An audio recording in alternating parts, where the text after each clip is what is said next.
మన DNA TV, మన రాష్ట్రం, మన ఛానల్. ముఖ్యంగా మినిస్ట్రీ ఆఫ్ ట్రైబల్ వెల్ఫేర్ వాళ్ళది ఉద్దేశం ఏంటంటే మన విభిన్న గిరిజన నృత్యాలన్నింటినీ కూడా ఒకచోట చేర్చి ఈ గిరిజన నృత్యాలని పరిరక్షించుకుంటూ రాబోయే రోజుల్లో ముందు తరాలకి ఈ గిరిజన నృత్యాలని ముందుకు తీసుకెళ్లాలనేది వాళ్ళ ఉద్దేశం.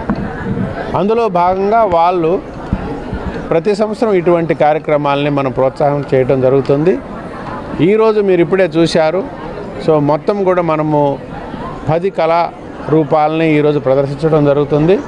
ముఖ్యంగా ధింసా మీరు చూశారు, అలాగే చెంచాట, గదబ నృత్యము, సవర నృత్యము, మిగిలిన కొమ్ముకోయ నృత్యము ఇవి ప్రదర్శించారు. మళ్ళీ మనకు లంచ్ తర్వాత రిమైనింగ్ నృత్యాలు కూడా ఉంటాయి.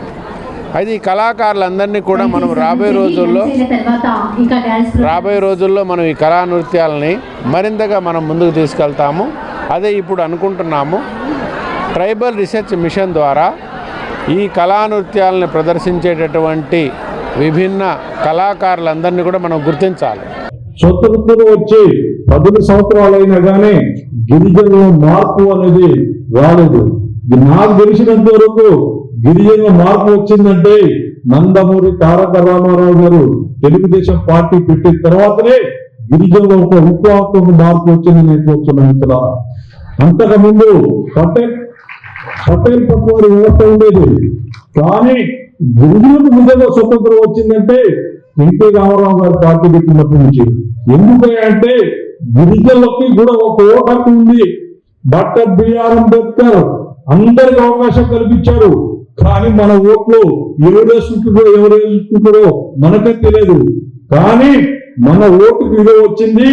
మన నందమూరి తారక రామారావు గారు పార్టీ పెట్టిన తర్వాత గిరిజనులు పోయి ఒక గిరిజనతలో వాళ్ళ దాంట్లో మనం ఒకడం కాబట్టి ఓటు వేస్తే మన ఓటుకు అంత విలువ ఉందా, మన ఓటుకు అంత ప్రాధాన్యత ఉందా, మన ఓటు వేస్తేనే ఎమ్మెల్యే అవుతున్నారా, మన ఓటు వేస్తేనే ఎంపీ అవుతున్నా అనే ఒక మార్పు అనేది అప్పుడు మనందరికి తెలిసింది. కాఫీకి ఎంత ప్రపంచవ్యాప్తంగా గుర్తింపు రాగలిగిందంటే అది సార్ మనసు పూర్తిగా పెట్టి సార్ దాన్ని ప్రమోట్ చేయడం వల్ల చాలా ప్రపంచవ్యాప్తంగా దాన్ని తీసుకెళ్లి ఈరోజు ప్యారిస్లో మన అరకు వ్యాలీ కాఫీని తాగుతున్నారంటే మనం చాలా గర్వంగా ఫీల్ అవ్వాలి.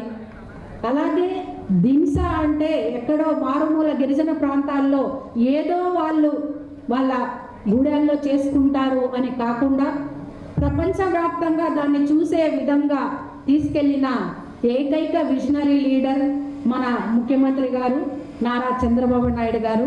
సార్కి మరొక్కసారి మనము చప్పట్లతో ఘనంగా కృతజ్ఞతలు తెలియజేస్తున్నాం.